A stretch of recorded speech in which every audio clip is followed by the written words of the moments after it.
이제 내일을 예측하는 키워드 국내 시장부터 세 가지 볼 텐데요. 첫 번째 케빈 워시, 두 번째 반도체, 세 번째 실적 발표입니다. 오늘은요 글로벌 키워드랑 국내 키워드가 상당히 네, 겹칩니다. 맞아요. 왜냐면 글로벌 상황이 또 국내 증시에 많은 영향을 주고 있기도 하고 또 반도체 업황 같은 경우에도 우리만 가지고 있는 게 아니라 다 연결이 돼 있는 거기도 하고요. 실적 발표도요 우리만 하는 게 아니라 글로벌도 같이 하는 상황이기 때문에 다 같이 연동된다라고 보시면 되고요. 지금 테스타로사님께서도 지금 시장에 안 좋은 게 케빈 워시 때문에 그래요라고 케빈 워시 매파라서 미국 금리 안 내려갈 거예요라고 하시는데요. 이 부분 이제 좀 멘토님께 설명해 주실 거예요. 먼저 케빈 워시 이야기 나눠보겠습니다. 자, 일단 기본적으로 나눠보기 전에 내일 증시가 어떨 것 같을지 네. 한번 예측해 주시겠어요? 내일 증시를 지금 어떻게 될지 네. 조정이 들어오는 게 맞겠죠. 근데 반등도 나올 가능성도 있다고 생각이 되고 있어요. 근데 저는 조정이 좀 세게 들어오는 것도 괜찮습니다. 그러니까 단기 차익 실현 물량이 나오는 게 네. 나쁜 게 아니에요. 아, 왜냐하면 단기 차익 실현 물량이 나온다는 거는 네. 지금 가격대에서 팔고 나중에 다시 살 잠재적 고객입니다. 그러니까 빠질 땐 좀 빠지게 놔두는 것도 저는 괜찮다라고 보고 있어요. 네, 그러니까 네. 이 부분을 이해하셔야 돼요. 그러니까 우리가 만약에 삼성전자 내가 과거를 돌이켜 볼게요. 네. 과거 삼성전자가 11만 원 갔어. 음. 팔았습니다. 네, 그 분들이 뭐 12만 원대, 13만 원대 또 사요. 네. 물론 더 싸게 사는 사람도 있겠지만 더 그쵸. 높게 사는 사람도 있습니다. 네. 그러면서 시장이 한 단계 한 단계 올라간다라고 보시면 돼요. 가격대가. 그렇게 보시면 되는데 이번 뭐 케빈 어시를 이제 임명한다라고 얘기가 나오면서 좀 시장에 대해서 약간 어렵죠. 네. 그러니까 그러니까 트럼프는 이때까지 금리 인하를 한다라고 했어요. 할 거야라고 했었는데 케빈 어시라는 사람 자체 이때까지 했던 얘기가 뭐였냐라고 네. 약간 매파적인 부분이 있는 거예요. 그렇기 때문에 시장에서는 불안해한 거죠. 아. 근데 그 부분을 트럼프가 해소를 시켜주면 됩니다. 케빈 어시가 돼도 기존에 매파적이었던 부분이나 이런 부분이 있지만 네. 나랑 잘 손발 맞춰서 금리 인하나 이런 부분에 미국 경제를 탄탄하게 할 거야. 네, 이런 네. 뉘앙스만 하면은 케빈 어시가 바뀌었구나. 약간 이렇게라도 우리가 느낄 수가 있기 때문에 네. 저는 그 트럼프에 대한 말을 조금 더 집중적으로 봐야 되지 않나라고 생각이 들고 있고요. 네. 그리고 원자재 급락이 이런 얘기도 했어요. 트럼프가 케빈 어시한테 금리 안 내리면 소송 건다. 그러니까 너 나랑 어느 정도 얘기한 거 아니야? 약간 장난식으로 얘기는 하긴 했지만 뭐 뼈가 있는 이야기겠죠. 네. 물론 케빈 어시가 금리를 낮출 거라는 거, 이번 연도에 낮출 거라는 거 이런 부분에 대해서는 뭐 바뀐 건 없다라고 봐요. 네, 근데 네. 유동성 축소나 이런 부분도 얘기가 나오는데 그 뭐 하락 쪽에서 얘기하고요. 지금 상승 예측은 뭐 원자재 가격 급락으로 나왔어요. 그러니까 이때까지 우리가 돈이 있었어요. 네. 금도 잘 올라가고 은도 잘 가요. 그렇기 때문에 투자가 어떤 걸 사야 되냐? 금 살까, 은 살까, 삼성전자 살까 이렇게 고민을 했던 부분이 있습니다. 하지만 금이 그렇게까지 하락이 될 줄 누가 알았어요? 마이너스 30%가 되고 3배 레버리지는 정말 끔찍하죠. 와, 지금 레버리지 때문에 지금 많이 힘들어 하시더라고요. 네, 왜냐면은 3배 레버리지 들어가셨던 분들은 바로 상장 폐지나 이런 부분이 되니까. 그렇기 때문에 이제는 투자하실 때 어떤 느낌이냐? 은은 무서워서 못 사겠어. 그러니까 금도 떨어질 거 아니야. 그럼 삼성전자 그래 주식으로 가자. 네. 이런 심리가 될 가능성도 있다라고 봐요. 그렇기 때문에 조금 기존의 뭐 자금이나 이런 부분이 금과 은으로 많이 쏠렸다라고 본다면 네. 다시 한번 주식 시장으로 들어오지 않을까라는 기대감이 있다라고 생각이 들고 있고요. 네. 그다음에 뭐 하락 예측은 단기 상승으로 인한 차익 실현 물량이 내일장까지도 이어질지 아까도 얘기했다시피 1월 달에 올라간 거에 비하면 지금 2월 달 들어서 오늘장에서 네. 뭐 하루 만에 과도하게 빠졌지만 그래도 어느 정도 조정 그렇게 많이 빠진 건 아니다라고 생각이 들고 있기 때문에 차익 실현 물량이 나오는지 이런 부분도 조금 체크해 볼 필요는 있다라고 생각이 들고 있고요. 케빈 어시의 유동성 축소 발언이 나오면 다 해결됩니다. 그냥 말 한마디면 다 돼요. 그러니까 트럼프 대통령이 이제 케빈 어시가 금리 인하를 할 것이냐라고 얘기를 했냐라고 기자들이 물으니까 그런 얘기는 안 했다 이렇게 얘기해가지고 사람들이 좀 애매하는 것 같아요. 네, 애매해요. 그리고 케빈 어시가 이때까지 계속적으로 얘기했던 게 유동성에 대해서 제한이나 이런 부분을 많이 얘기했거든요. 그러니까 지금까지 연준 같은 경우에 유동성을 계속적으로 늘리면서 네. 성장을 시키는 부분을 했었어요. 근데 케빈 어시가 얘기하는 부분이 AI가 성장을 잘하고 있는데 여기에 유동성까지 할 필요는 없다라는 스탠스였거든요. 네. 그 부분이 조금 시장에서 악재로 작용했던 것 같아요. 아이고. 그쵸. 네, 그렇기 때문에 이때까지의 달러에 대해서 약달러를 계속적으로 유지했던 부분이 음. 어느 정도 해소가 되지 않을까라는 되게 그런 느낌. 그렇기 때문에 좀 시장에서 엎친 데 덮친 격으로 네. 은이 빠진 거는 저는 마진콜이라고 생각합니다. 어. 왜냐하면 세배 레버리지 들고 계신 분들 같은 경우에 이게 하루에 20% 빠지잖아요. 네. 그럼 그때부터 이제는 손절을 할지 안 할지 봐야 됩니다. 왜냐 마이너스 30% 이상까지 또 빠지면 상장 폐지가 되니까. 그쵸. 네. 3배니까. 어. 네. 그러니까 현물이 30% 이상 빠지면 네. 그때부터 이제 상장 폐지될 가능성이 있기 때문에 음. 20%대부터 손절 물량이 계속적으로 나오는 거죠. 음. 손절이 되면서 매도를 부르는 장세가 나오면서 아이고. 그렇게 되지 않았나 생각이 아이고, 들고 굉장히. 아이온큐도 작년에 한번 그랬어요. 세배 레버리지가 상폐되면서 네. 정말 수익이 익사이팅할 때 컸던 분들도 하루 만에 다 사라졌던 부분이 있었는데 그다음에 세배 레버리지는 하면 안 됩니다, 여러분들. 네. 2배까지. 세배 레버리지 너무 그러니까 너무 이렇게 과하죠. 애초에. 네. 그리고 또 이번 은 사태가 거의 30년 만에 어. 그러니까 딱 올랐을 때 파셨어야 되는데 이게 안 돼 더 오를 거야라는 그 확신 그거죠. 때문에. 오를 때 파는 것보다 사람들이 조정이 조금 들어오면 팔자. 아. 그러니까 계속 언제까지 올라갈지 모르니까 한 음. 5% 정도 조정 들어오면 아예 그럴 때 이제까지 수익 잘 났으니까 이제 음. 조정 들어오겠구나 라면서 사람들이 정리를 한단 말이에요. 네. 근데 급등하고 급락이 나올 줄은 어. 이 은금이 네. 잡주도 아니고 그쵸. 근데 은은 솔직히 말해서 약간 변동성에 네. 원래 그랬던 부분이 있었기 때문에 다시 한번 조금 음. 명심을 했으면 좋겠다. 네, 맞습니다. 은이 빠졌다라는 거 저번 주까지만 해도 이제 은이 너무 많이 올라가지고 이제 금을 뛰어넘었다 뭐 이런 기사들도 많이 쏟아지곤 했는데 참 이게 주식시장이라는 게 하루 다르고 하루 다르다. 또 일주일 만에 이렇게까지 온도가 바뀔지는 몰랐다라는 말씀을 드리면서 이제 두 번째 키워드 가겠습니다. 두 번째 키워드 가기 전에 이 기사 네. 소개해 주셨던 내용에 다 포함됐던 내용이죠. 네, 맞아요. 네, 똑같습니다. 너무, 아까 케빈 허시 지명되면서 이제 음. 약달러가 진정이 된다. 음. 그렇다고 해서 막 강달러 시대까지는 아니고 그것까지는 아니다. 네.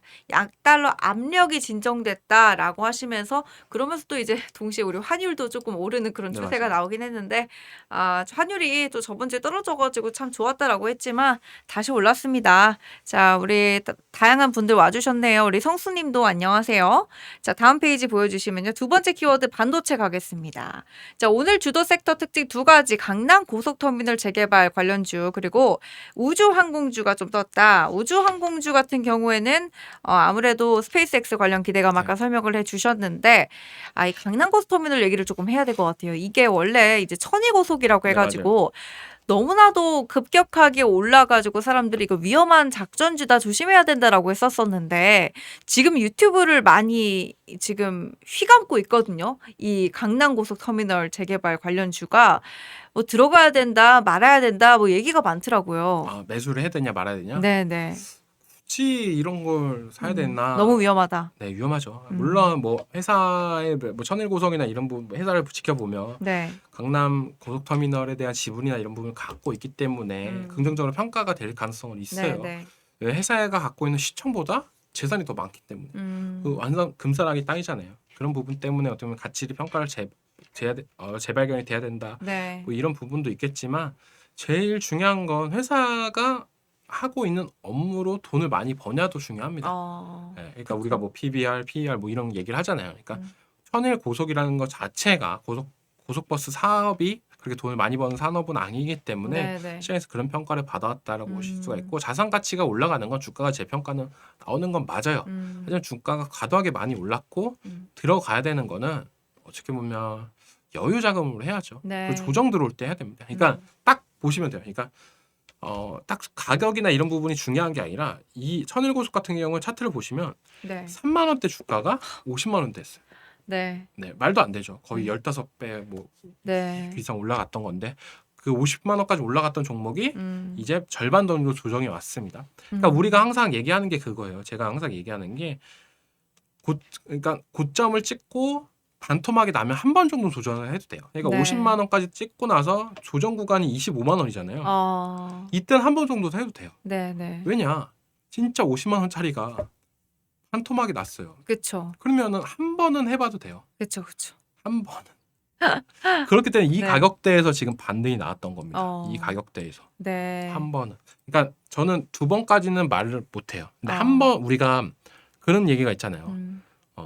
죽은 고양이도 한 번은 뛴다. 그게 데스켓 바운스라고 하거든요. 네. 그러니까 급등 이후로 아니면 급락 이후로 음. 반등도 한 번 나온다. 아. 그러니까 계속적인 하락은 없다라고 보실 수가 있기 음. 때문에 그랬기 때문에 고점 대비 반토막이 나면 한 번 정도는 해도 된다. 음. 초보자 입장으로 되게 네. 쉽습니다. 네. 네. 그쵸. 부담 없이 완전 전고점은 아니고 또 이게 그래도 좀 내려온 상태니까 네. 반 정도 반토막 났을 네. 때 그러면은 제 기사를 확인해 보니까 동양고속 네. 또 대성산업 같이 올랐다라고 하는데 이것도 차트 한번 같이 봐주실게요. 이런 종목들이 더 많이 빠지는 거죠. 동양고속. 아. 그러니까 대장주만 해야 돼요. 대장주만. 음.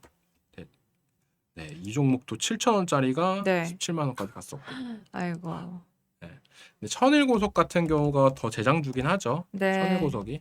그렇기 때문에 반등도 조금 더 나오고 하락도 그렇게 안 나오는 거예요. 그러니까 우리가 옥석 가리고 옥석 가리기 하잖아요. 네. 그러니까 동양고속이랑 천일고속 같이 들고 있었어요, 만약에. 네. 근데 똑같이 하락이 됩니다. 음. 그러면 거기서 살아남는 종목은 뭐냐? 진짜인 종목은 살아남아요. 그러니까 얘도 똑같이 빠졌죠, 이틀 연속으로. 네. 동양고속, 천일고속 보죠. 네. 보시면은 똑같이 빠졌어요, 고점 대비. 맞습니다. 그리고 반등이 얘 나왔죠, 한번. 근데 동양고속은 안 나오죠. 이 잡주 안에서도 옥석 가리가 나온다는 거예요. 그러니까 네. 이걸 우리 지금 시장에 비유를 해보면은 네. 똑같습니다. 빠지고 나서 반등이 나올 거냐 안 나올 거냐. 네, 거기서 이제는 갈리는 부분이 있기 때문에 제가 봤을 때는 이제 지금 시장도 비슷하게 돼요. 그래서 내일 기대되는 섹터가 뭐냐. 반도체랑 2차 전지 말씀을 해드렸던 게 네. 반도체 같은 경우는 지금 시장이 많이 빠지는데 그걸 믿을 수 있는 종목을 사야 되잖아요. 맞습니다. 그럼 믿을 수 있는 게 뭐냐? 반도체밖에 없다라고 생각해요. 안정적으로 실적이 나오고 네. 글로벌적으로 인정받는 그 수요를 인정받는 맞아요. 유일한 종목이죠. 네, 맞아요. 그렇기 때문에 시장이 많이 빠지면 네. 뭐 그래도 얘네 실적 잘 나올 거니까 지금의 풍파가 헤쳐더라도 올라가겠지라는 기대가. 맞습니다. 반도체 믿습니다. 저는 네. 제가 뭐 반도체 신앙은 아니지만 사실 저도 많이 팔았거든요. 올랐을 때. 근데 우리 내릴 때 또 같이 내리지만 또 반도체라는 좋은 종목이 또 반도체만 가지고 있는 게 아니라 반도체 소부장이 또 같이 있다 보니까 그런 부분들 접근하기 힘드신 분들 함께 우리 멘토님들께서 소개해 주시는 종목들로 살펴봐 주시면 좋을 것 같고 우리 멘토님께서 오늘 준비해 주신 2부 내용도 사실 반도체와 관련된 이야기예요. 맞아요. 그래서 그것도 함께 유의해 주시면 좋을 것 같습니다. 테스타로사님께서 내릴 때 구매해야죠 라고 이야기를 해주셨습니다. 반도체 이야기 하시는 것 같아요. 바닥 칠 때 구매해야죠. 다음 페이지 보여주시면요.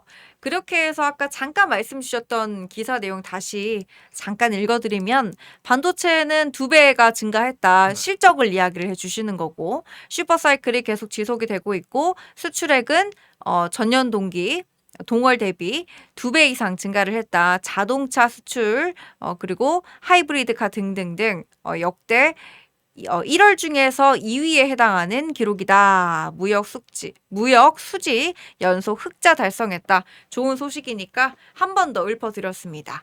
다음 페이지 보여주세요. 자, 세 번째 키워드 실적 발표입니다. 세 가지 기업 올려주셨는데 일단 구글과 아마존. 좀 이따 할 거니까 그거 빼고요. 네. 에코프로를 봐야 돼요. 에코프로가 왜 이렇게 잘 버티냐. 잘 버티냐. 그 이유는 있겠죠. 이유가 뭘까요? 실적에 대해서 어느 정도 다른 2차 전지보다는 낫다라는 평가도 있고요. 네. 코스닥에 집중된 수급 쏠림 현상이나 이런 부분이 제대로 받고 있다고 생각이 들고 있어요. 그리고 오늘 장에서도 장 초반에도 또 강한 모습을 보여줬고 그래서 생각보다 잘 버틴다. 저는 네. 2차 전지 쪽에서도 차익 실현 물량이 나올 줄 알았거든요. 2차 전지랑 로봇에서. 네. 근데 그쪽에서 안 나왔어요. 참 신기하다. 왜냐하면 많이 올랐기 때문에 네. 정말 많이 오른 섹터가 뭐냐라고 본다면 반도체보다는 로봇과 2차 전지였어요. 네, 레인보우 로보틱스, 뭐 SPG 뭐 이런 종목들 네. 정말 12월 달 뭐 계속적인 랠리가 나와줬던 부분인데 1월 달까지도. 근데 조정이 안 나오고 멈췄다는 거는 시장에서 이 종목, 이 섹터들을 좋아하는구나. 로봇과 2차 전지를. 좀 집중적으로 봤으면 좋겠다라고 생각이 들고 있고 에코프로 다음 장으로 보시면요. 네. 다다음 장으로 보시면 에코프로 BM이 실적이 잘 나온대요. 흑자를 예상하는 부분이 큰데 지금 뭐 제일 중요한 건 2차 전지는 돈을 벌고 있냐 안 벌고 있냐가 중요했었죠. 근데 그런 부분이 에코프로가 보여주고 네. 우리가 과거에 에코프로를 막 얘기할 때 정말 폭발적으로 늘어날 거다 네. 늘어날 거다 막 했었는데 그 과거에 비해서 늘어나진 못했는데 그래도 다른 기업보다는 성실했다. 전 그게 되게 높게 평가해요. 네. 그러니까 처음 뭐 우리가 과거에 2차 전지 막 올라갈 때 에코프로라는 종목이 정말 바닥에서부터 급등을 했었거든요. 네. 그때는 저는 진짜 이것도 뒤처져 가는 회사겠구나. 한 번쯤 살짝 불었다가 끝나겠구나 했는데 네. 요 근래에서도 뭐 양극재 시장이나 아니면 계속적으로 투자나 이런 부분이 계속적으로 잘하고 있다라고 저는 생각이 들고 있기 때문에 시총이 안 무너지고 계속 살아있는 건 이유가 있지 않나라는 생각이 들고 있고요. 제 에코프로 BM은 좋다라고 저는 생각이 들고 있어요. 물론 에코프로도 좋고 에코프로 BM도 다 좋다. 똑같아요. 어. 다 똑같아요. 에코프로 멀티까지 해가지고 뭐 전고체 쪽에서 멀티를 봐야 되냐, 뭐 에코프로를 봐야 되냐, BM을 봐야 되냐 막 하는데 전 다 에코프로 멀티 빼고 에코프로나 에코프로 BM 비슷하다고 봐요. 비슷하게 흘러가고 있지 않나라고 생각이 네. 되고 있기 때문에 각자 뭐 취향껏으로 들고 가시면 된다. 차트상으로 어느 정도 얘가 바닥일 것 같다, 얘가 고점일 것 같다라고 그런 종목들만 골라서 가시면 된다라고 생각이 들고 있기 때문에 네. 보시면 되고 제일 좋은 건 이번 연도부터 2차 전지가 좀 달라질지 그런 부분을 조금 체크해야 돼요. 에코프로 BM이 실적이 개선이 됐던 거를 얘 자체뿐만 아니라 업황 자체가 바뀌는지 네, 그게 제일 중요하거든요. 그러면서 로봇까지의 버틸목 그러니까 네. 로봇으로 인해서 실적이 정말 커질까요? 저는 아닐 것 같은데 왜냐면은 자동차는 무거워요. 네. 많이 들어가요. 근데 로봇에는 2차 전지나 이런 부분 많이 들어갈 수가 없어요. 활동 반경이나 이런 부분도 필요한 거기 때문에 기존보다 자동차 때보다 판매량이나 이런 들어가는 수량은 줄어들겠지만 네. 영업이익률적으로 큰 폭으로 올라가는지 이런 이런 부분을 좀 체크를 해봐야 되고 그리고 어떻게 보면 산업용으로 써야 되니까 안전성과 이런 부분 중국산보다 우리나라가 더 먹힐 것 같다는 생각도 들고 있어요. 네, 그렇기 때문에 2차 전지는 로봇으로 인해서 제2의 전성기가 되지 않을까. 왜냐면 또 3원계 얘기를 좀 많이 하더라고요. 네네. 왜냐면은 또 우리가 LFP 배터리나 이런 뭐 무게가 많이 나가고 있기 때문에 로봇은 사용하기 적합하지 않다. 그러니까 가격적인 측면이나 이런 성능으로 봤을 때 3원계 쪽으로 가야 된다라고 볼 수가 있기 때문에 3원계는 또 우리나라이기 때문에 또 2차 전지가 휴머노이드로 인해서 부을 가능성은 전 있다라고 네. 생각이 들고 있습니다. 그러니까 로봇 관련주로 이제 주목이 받으면서 또 기대감 때문에 상승 탄력을 받고 있지만 또 전기차 시장 업황이 좋아지지 않는 이상 어떻게 보면은 투트랙이 아니라 로봇 관련주로만 묶이게 되는 거잖아요. 전기차뿐만 아니라 ESS도 본격적인 매출이 나올 음, 가능성이 높거든요. ESS. 네. 네. 그렇기 때문에 ESS도 거기까지 기대를 해보자라고 음. 말씀을 해드릴게요. 네, 에너지 저장 장치 말씀을 해주시는 거고 ESS 관련해가지고 삼성 SDI 실적 발표를 앞두고 있다라는 기사를 제가 봤었는데 지금 현재 삼성 SDI 실적 발표가 된 상태인가요? 잠시만요. 한번 네. 지켜볼게요.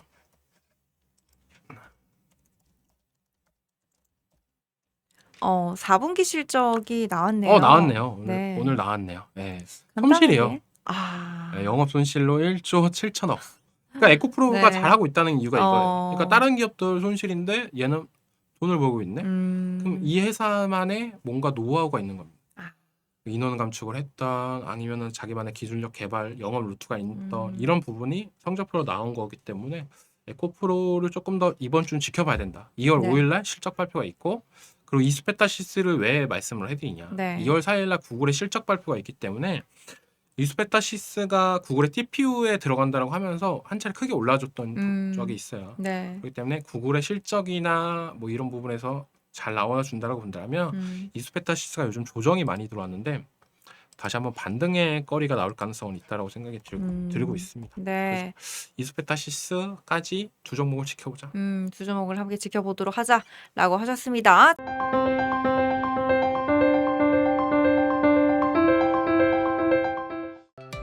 다른 영상도 즐기시려면 구독 버튼을 꼭 눌러주세요.